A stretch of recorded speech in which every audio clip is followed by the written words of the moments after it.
Welcome to Choice Classic Radio. Like us on Facebook, subscribe to us on YouTube, and help keep this show alive by donating at choiceclassicradio.com. For more of your favorite old-time radio shows, join us on our companion podcast, Choice Classic Radio Detectives, where we bring to you tales from the greatest detective shows the golden age of radio had to offer. And now, with 126 episodes made, broadcast on NBC Radio from 1955 to 1958, we bring to you X-1.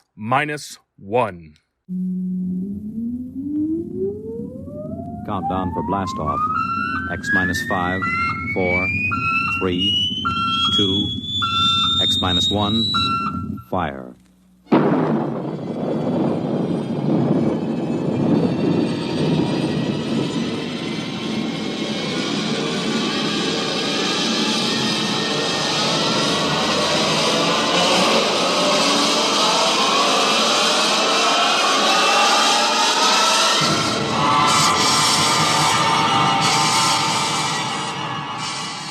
From the far horizons of the unknown come transcribed tales of new dimensions in time and space.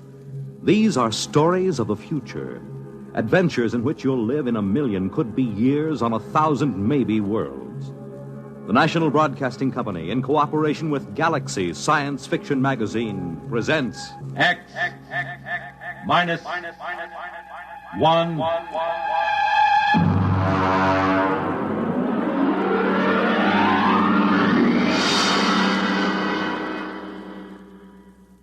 Tonight's story, Pictures Don't Lie, by Catherine McLean.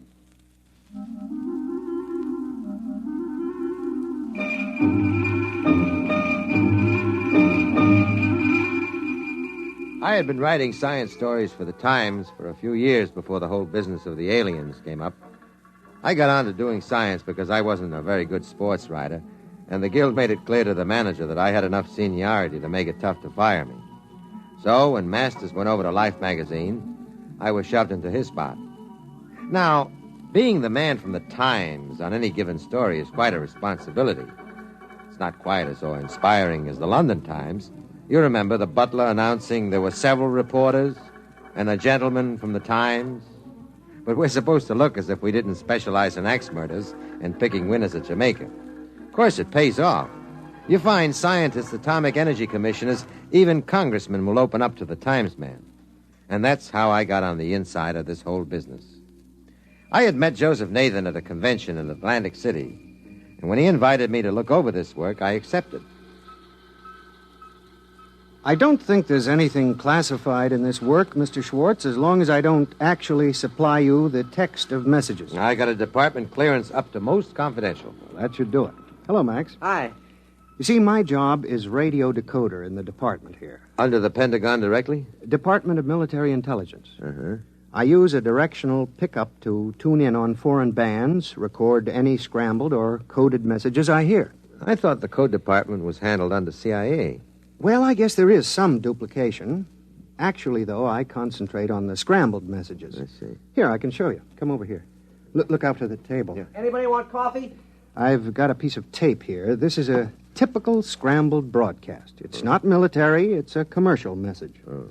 Wait a minute till I thread up the machine. Sure. You know the basic principles. You take a straight voice message, run it through on an electronic scramble circuit. It may come out something like this.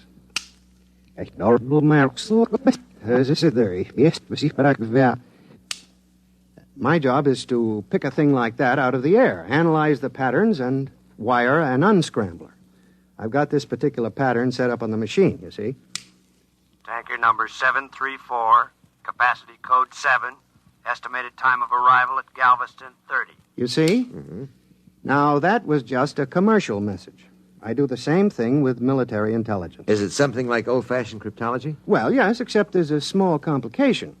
You need a degree in advanced electronics, waveform math with a touch of quantum physics. I suppose it's quite challenging, then, every time you pick up a new signal. In a way, actually, they do the same work in every country these days. Everybody knows it's just a matter of time before any scrambled pattern is broken. It's pretty routine. Uh-huh. Ever pick up anything exciting? Well, actually, most of the messages, when I unscramble them, are still in prearranged code, and I have to turn them over to cryptology. It's something like copying Jabberwocky 500 times by longhand. Well, there is something interesting here. Listen to this piece of tape. I don't hear anything. Well, that was it. Oh? Now listen, there's another one coming up. That's it. Well, I get that on my car radio, static. Yes, but that's from the stars. You mean radio interference? That's right. I think you wrote about the work at Bell Telephone and RCA Labs about radio telescopy mapping the star positions by static. You're interested in that? Not exactly. They've never been able to figure out why the static on these particular bands comes in such jagged bursts. Just doesn't seem natural. You have any ideas? Oh, I don't know. I've been kicking around the notion that it's not a natural phenomenon.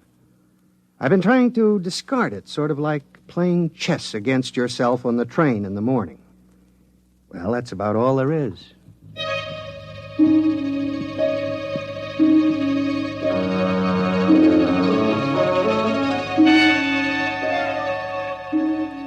That's all it was then.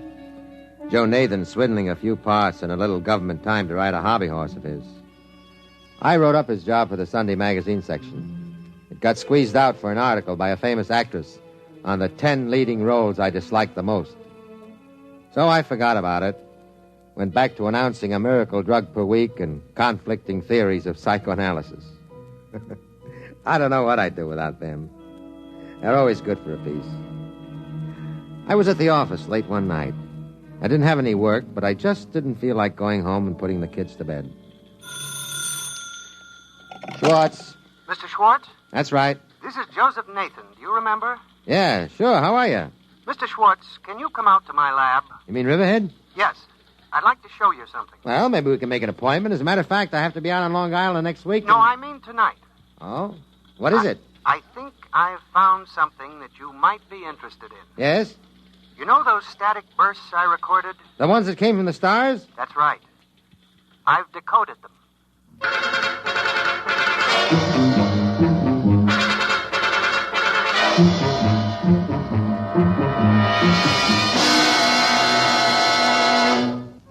When you write science for the Times, you don't often go dashing off on the trail of scoops, as in TV versions of newspaper life.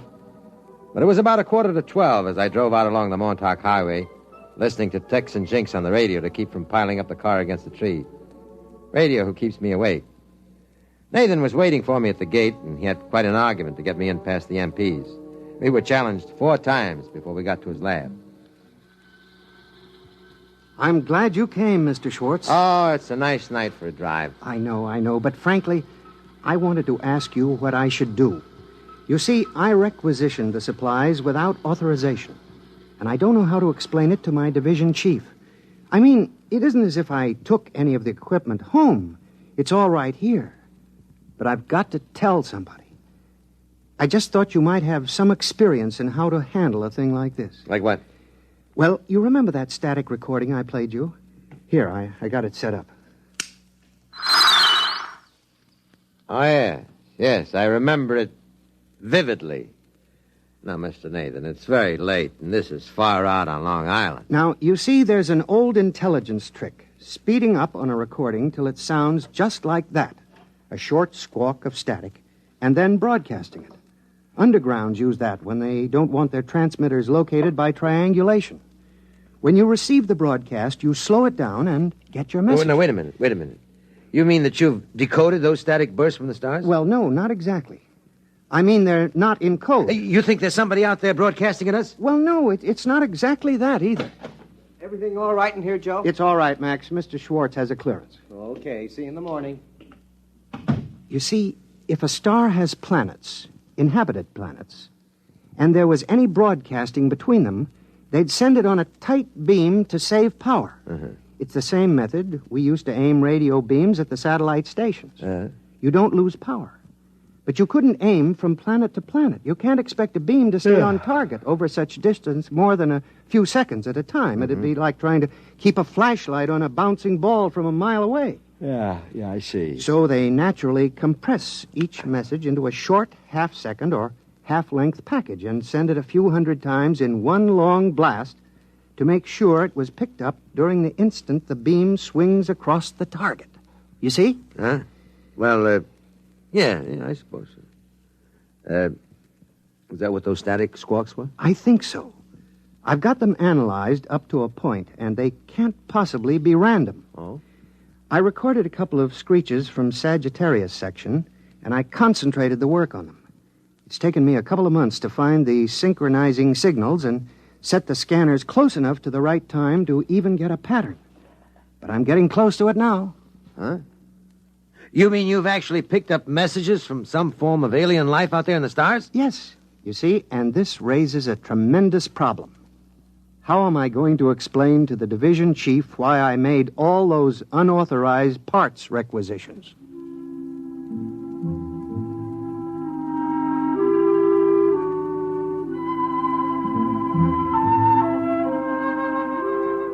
I convinced Mr. Nathan that his supervisor was likely to overlook about $300 worth of electronic gear when presented with the fact that Nathan had discovered life in other star systems and was close to deciphering some of their messages. The department put him on full time and gave him an assistant.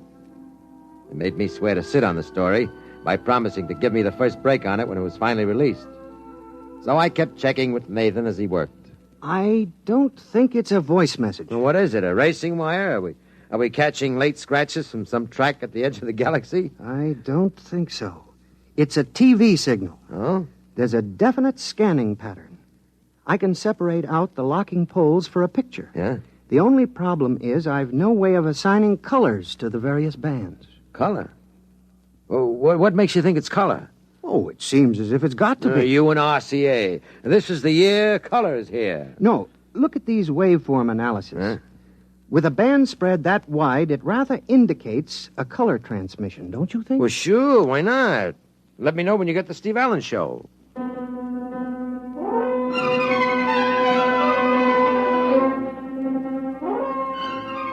And then, of course, he did. Not the Steve Allen program, but the equivalent of it. He called me in about 4 months later. Had a monitor screen set up on a bare chassis with a wideband tape unit recording everything that came in.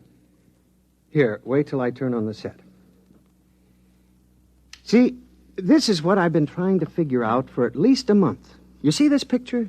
Ah, looks like a Scotch plaid. Well, we finally assigned the colors so that they seem to give a rational picture. Wait a minute, I'll clear it up. There. Oh, there it is. What is that? That's the signal from the stars. It's a picture. Some kind of distorted broadcast. That's what I said. It's a broadcast, and it's coming from somewhere out past Sagittarius. Do you want to hear the audio signal?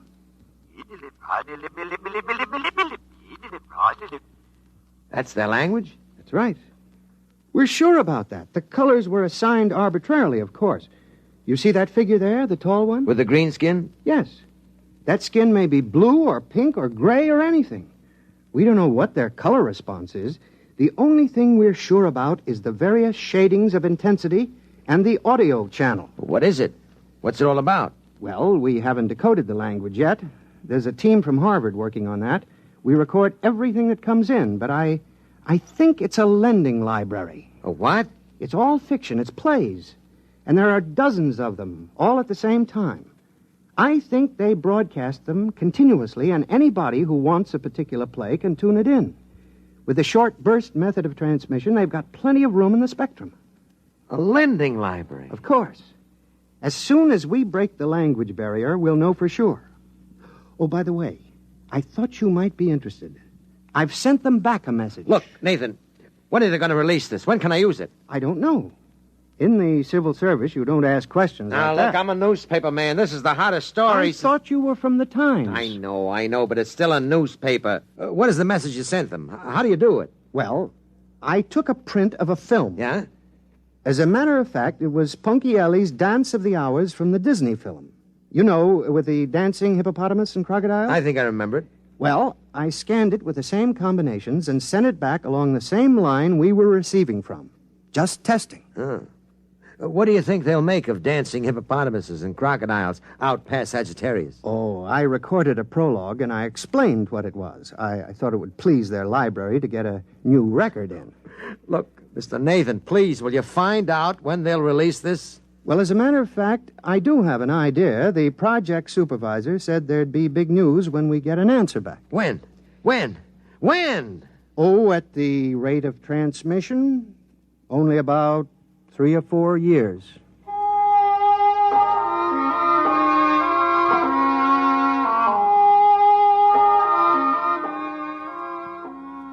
That's what it was. 3 or 4 years. I forgot about Nathan for most of the time in the interim. It was one of the few stories in which nothing leaked. I have a feeling if the Pentagon realized how much I knew about it, I never would have gotten out of the laboratory at Riverhead. And so this story seems a lot more direct than it actually was. An awful lot happened in the 4 years before Nathan called me again, landing on the moon for one. But when he did call me, he had big news. Here. Now, watch this. Watch.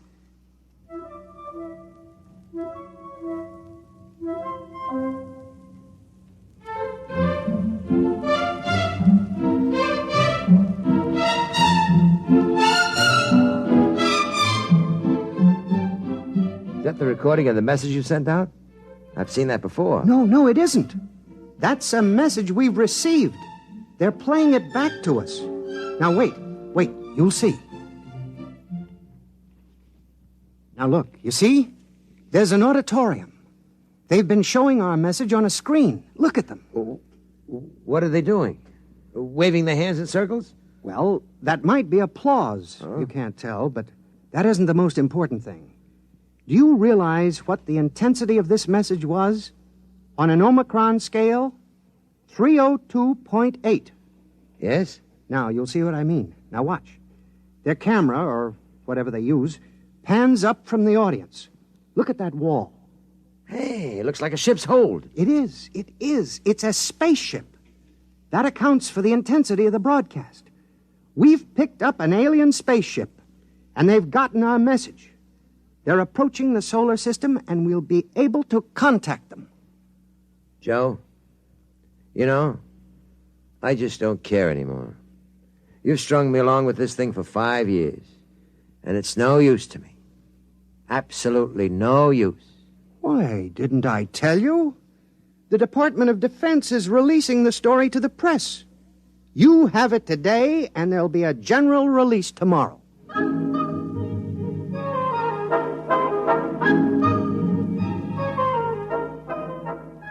And of course, you remember the story. We had it first. And any paper or TV broadcast that picked it up before the general release had to carry my byline and the Times copyright. I think it was the most important single newspaper beat that I've ever heard of. And of course, I did very well because of it. It was page 1 in the upper right-hand corner in the Times for 8 days running. And then the arrangements were made to cover the landing of the alien ship. The White House press secretary handled the whole thing. There'd be one pool man on the inside in direct contact with Nathan, the linguist teams, and the brass. Naturally, I got the pool assignment. There wasn't any question of it, really. But the rest of the boys were in on the releases, briefings, and press conferences. On arrival day, we were all schlepped out to the apron at White Sands Rocket Base. The concrete is graded to stand the thrust of those 3-stage giants that make the satellite and moon runs. But they'd added a layer of molybdenum mesh sprayed with some kind of plastistel on the theory that the stresses of an interstellar ship might crack White Sands rocket port like a pane of glass. The communications equipment was set up in the old red control blockhouse that hadn't been used since a whack Corporal missile misfired in 58. First, they threw Nathan to the wolves in a press conference. The TV boys with ultra portables were down on their knees in the first row, and the rest of us in the base movie theater. Nathan was up on the stage. Al Sullivan from the news led it off. Mr. Nathan, what do you think of the aliens? Are they friendly? Do they look human? Very human. Exactly where will the alien ship land? Well, that isn't exactly my field, but when you get out to the port, you'll see the strip. It's like a tic-tac-toe diagram. The release describes the precautions that have been taken, except for the grass strip along the runways. The light area has been remodeled. Do you know anything about their home planet? No, nothing directly. You think they're dangerous, then? No, I don't think so. You realize, Mr. Nathan, that the 8th Atomic Artillery Battalion has been drawn up 5 miles north of the port, prepared for action. Well, no, that's not my department. I don't know what precautions the military has taken. But you think they're friendly? Those I know are. I've been in contact with the radio operator of the ship. Bud says, I call him Bud, that he's worked up quite a thirst on this trip. Of course, we don't know what he drinks. We've no common chemical terminology. We haven't been able to exchange spectroscopic standards because we can't change the wavelengths accurately enough on the broadcast. We've arranged for you to see some of the recorded broadcasts we have made. When you watch them, I'd like you to realize that these are plays, all fictional. We haven't dubbed in a translation of the soundtracks, although since these were recorded, we've developed an automatic translator. You'll see that later. All right, I think we're ready for the showing. If somebody will please dim the house lights.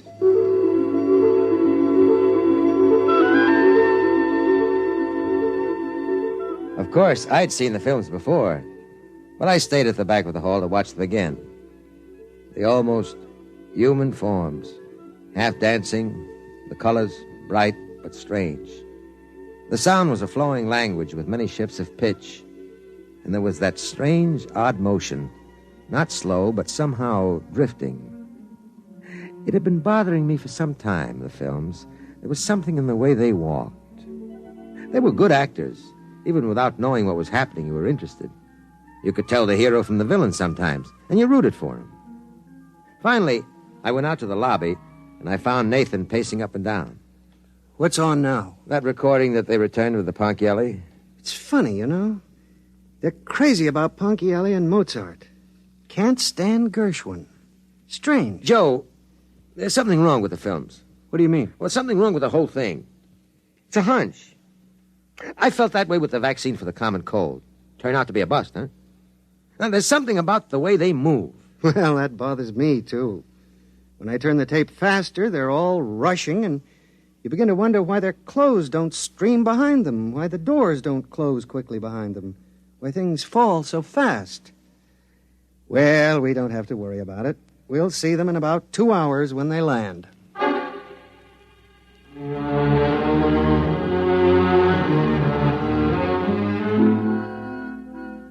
He seemed a little too cheerful.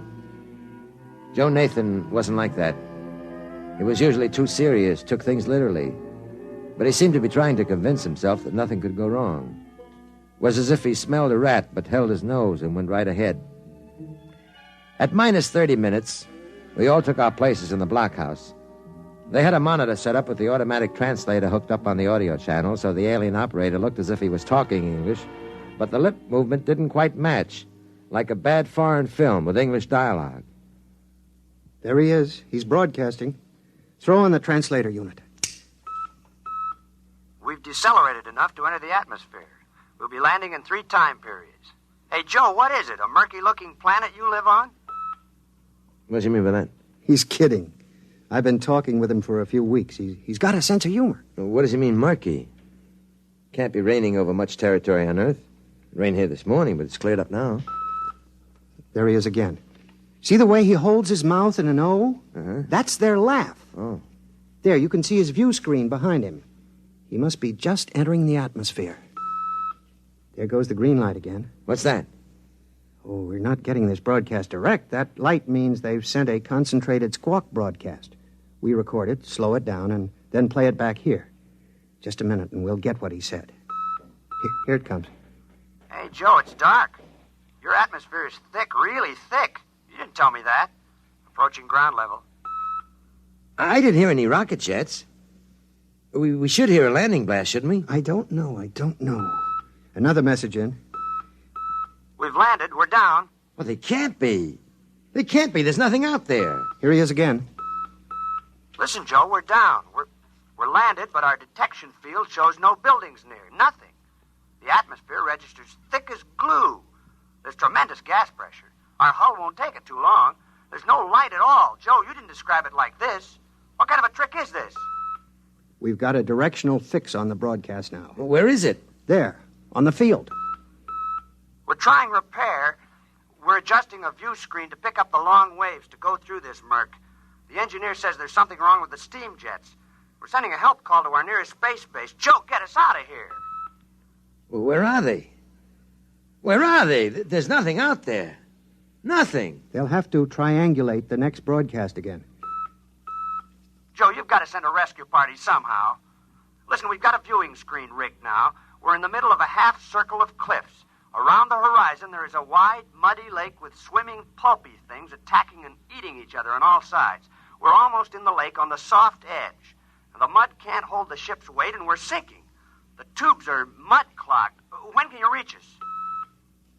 They're out there, aren't they? They're out there on that airport, on the empty field. Where are you? We're sinking. Where are you? I was wrong. The squawk transmission, by speeding it up for better efficiency, I was wrong. What do you mean? They don't speed up their broadcasts. They live that fast. Over an hour of talk and action in one squawk? Nothing of any size could move that fast against inertia. Joe, get us out. We're sinking. We're sinking into the mud, into the lake. The hull is buckling. Joe, get us out. You can't, can you? How? Get them out. There isn't a lake or a river within hundreds of miles from here. The direction finders. The broadcast came from out there. From the concrete spaceport.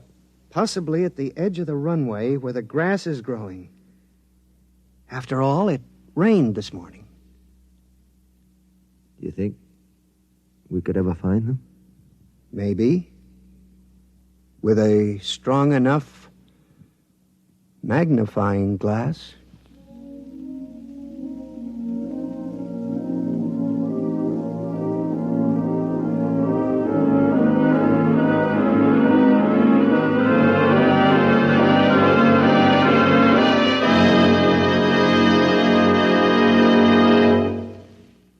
You have just heard X-1, presented by the National Broadcasting Company in cooperation with Galaxy Science Fiction Magazine, which this month features Rattle OK by Harry Warner Jr., which demonstrates that a time machine could be very useful for handling a department store's complaints, provided you don't go too far to please a customer. Galaxy Magazine, on your newsstand today. Tonight, by transcription, X-1 has brought you Pictures Don't Lie, a story from the pages of Galaxy written by Catherine McLean and adapted for radio by Ernest Kenoy. Featured in the cast were Joe DeSantis as Schwartz, John Gibson as Nathan, Sam Gray as a newsman, and Dick Hamilton as the alien. Your announcer, Fred Collins. X-1 was directed by Daniel Sutter and is an NBC Radio Network production.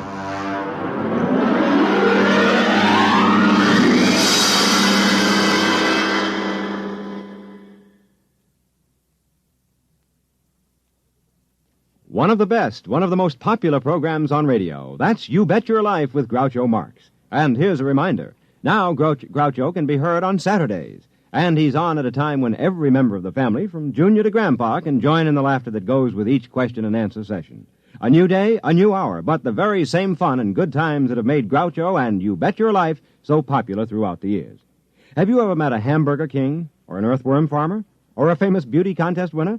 Well, these are some of those who have appeared as Groucho's guests. Who will be his guests Saturday? Well, that's a secret. But you can bet your life they'll be full of fun and surprises. Have you ever heard Groucho sing his classic Captain Spaulding or throw a romantic line at a pretty girl contestant? You'll enjoy all of Groucho's unpredictable antics again this season, Saturday, the day for Groucho Marx and You Bet Your Life. Check your newspaper. Hear music by Ralph Flanagan and Skinny Ennis on Bandstand on NBC. That concludes today's episode. We'd like to thank you and remind you to donate at choiceclassicradio.com. Remember, your donations make episodes like this possible.